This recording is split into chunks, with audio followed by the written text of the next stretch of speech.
800 கோடி ரூபாய் சொத்து வச்சிருக்கிற ஒரு பெரிய தொழிலதிபர் ₹1 கூட இல்லாமல் கடனாளியாக சாகுறாரு.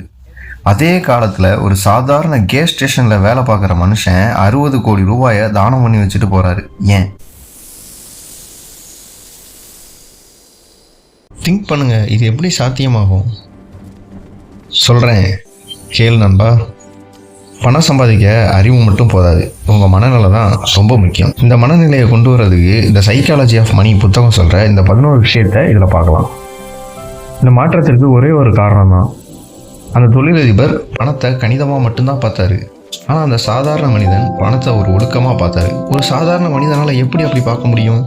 அதிர்ஷ்டமும் இடர்பாடுகளும் வெற்றிக்கு பின்னாடி உங்கள் உழைப்பு மட்டும் கிடையாது. அதே மாதிரி தான் தோல்விக்கு பின்னாடி உங்கள் தவறுகள் மட்டுமே கிடையாது. வெற்றிக்கு பின்னாடி அதிர்ஷ்டமும் தோல்விக்கு பின்னாடி துரதிர்ஷ்டமான இடர்பாடுகளும் இருக்குது. இதை எதையுமே தலைக்கு ஏற்றக்கூடாது. இதை அப்படியே ஏற்றுக்கிற மனப்போக்கம் வேணும். நிறைவேறாத தேவை. ஒரு இலக்கு அடைஞ்சதுக்கப்புறம் அடுத்த இலக்கை நோக்கி ஓடுறது.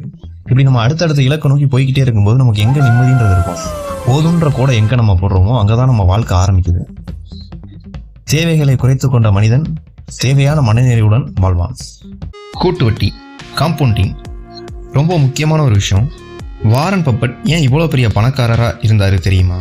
நம்மள பல பேருக்கு வாரன் பஃபெட்டை பற்றி தெரிஞ்சிருக்காது. உதாரணத்துக்கு நம்ம சரவணா ஸ்டோர் எப்படி இவ்வளோ பெரிய பணக்காரர்கள் ஆனாங்க என்னைக்காவது யோசிச்சிருக்கீங்களா? ஏன்னா அவங்க நீண்ட கால முதலீட்டில் ஈடுபட்டாங்க.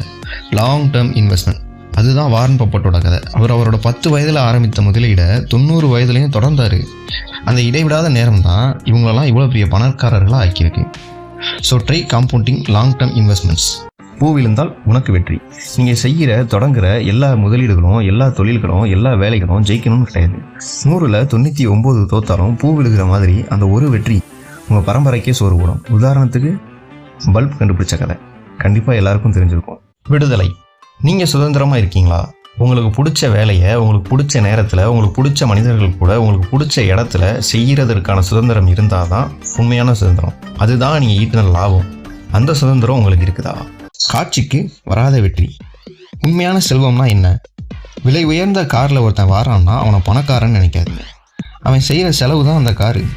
உண்மையான செல்வம் கண்ணுக்கு தெரியாமல் அவன் சேர்த்து வைத்திருக்கிற பணம் தான். உதாரணத்துக்கு உங்கள் நண்பர் ஒருவர் உங்கள் கூட இருந்திருக்கலாம், திடீர்னு ஒரு கார் வாங்கிக்கலாம். அவர் கார் வாங்கினதுனால அவர் பணக்காரர் கிடையாது. அந்த காருக்கு பின்னாடியே அவர் கண்ணுக்கு தெரியாமல் எவ்வளோ சேர்த்துருக்கிறாருன்றது தான் உண்மையான செல்வம். சேமியுங்கள்.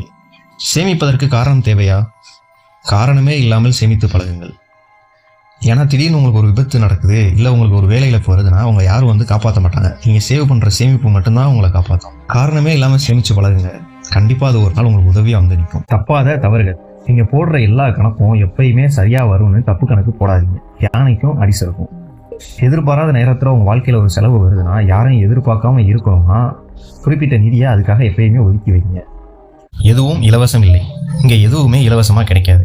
ஷேர் மார்க்கெட்டில் உங்களுக்கு லாபம் வேணும்னா அங்கே இருக்கிற ஏற்ற இறக்கத்தை கட்டணமாக செலுத்தணும். லாபம் மட்டும் எல்லா இடத்துலையும் இலவசமாக கிடைச்சிடாது. நீங்கள் ஒரு தொழில் தொடங்குறீங்க அப்படின்னா அந்த தொழிலுக்கான வேலையை நீங்கள் கொடுத்தால் மட்டுமே லாபம் கிடைக்கும். தொழிலை தொடங்கிட்டு நம்ம சும்மாவே இருக்கிறோம் அப்படின்னா இலவசமாக லாபம் கிடைச்சிடாது. அவநம்பிக்கைகள் மீதான ஈர்ப்பு. நல்ல செய்திகளை விட கெட்ட செய்திகளை நம்ம அதிகமாக ஈர்க்கும். அந்த பயத்தாலே இங்கே பல பேர் தங்களோட கனவுகளை செயல்படுத்த தயங்குவாங்க. அந்த பயத்தை கடந்து அதில் கிடைக்கிற நன்மைகளை பார்க்குறாங்களோ அவங்க தான் வெற்றிக்கனியாக சுவைப்பாங்க. வாக்குமூலங்கள். பணத்தை பற்றி நம்ம ஒவ்வொருவருக்கும் ஒவ்வொரு விதமான முடிவு இருக்கும். அவங்க வாழ்க்கையில் அதில் நம்ம பணத்தை பற்றி கற்றுக்கிட்ட அனுபவம் சார்ந்தது அது. மற்றவங்களை பார்த்து முதலீடுகள் பண்ணாதீங்க. உங்களுக்கு எது பிடிச்சிருக்கோ அந்த விஷயத்த மட்டும் பண்ணுங்க. ஏன்னா உங்கள் வாழ்க்கை அனுபவம் வேறவா இருக்கும், அவங்களோட அனுபவங்கள் வேறவா இருக்கும். ஒரு விஷயம் நல்லா தெரிஞ்சுக்கோங்க. பணக்காரனாக இருக்கிறதுன்றது வேற, செல்வந்தராக இருக்கிறதுன்றது வேற. உங்களோட ஈகோவை குறைச்சி சேமிப்புகளை பெருக்கி காலத்தின் மீது உங்களால் அதிகாரம் பண்ண முடிஞ்சது அப்படின்னா நீங்கள் தான் உலகில் பெரும் கோடீஸ்வரன். உங்கள் பணத்து மேலே உங்களுக்கு அதிகாரம் இருக்கணும். உங்கள் மேலே உங்கள் பணத்துக்கு எப்பயுமே அதிகாரம் இருக்கக்கூடாது. நிச்சயம் இந்த வீடியோ உங்களுக்கு பிடிக்கும். மேலும் இது மாதிரி வீடியோ பார்க்க நம்ம சேனலை சப்ஸ்கிரைப் பண்ணுங்கள். லைக், ஷேர், அந்த பெல் பட்டன் மறக்காமல் தட்டி விட்டுருங்க. நன்றி.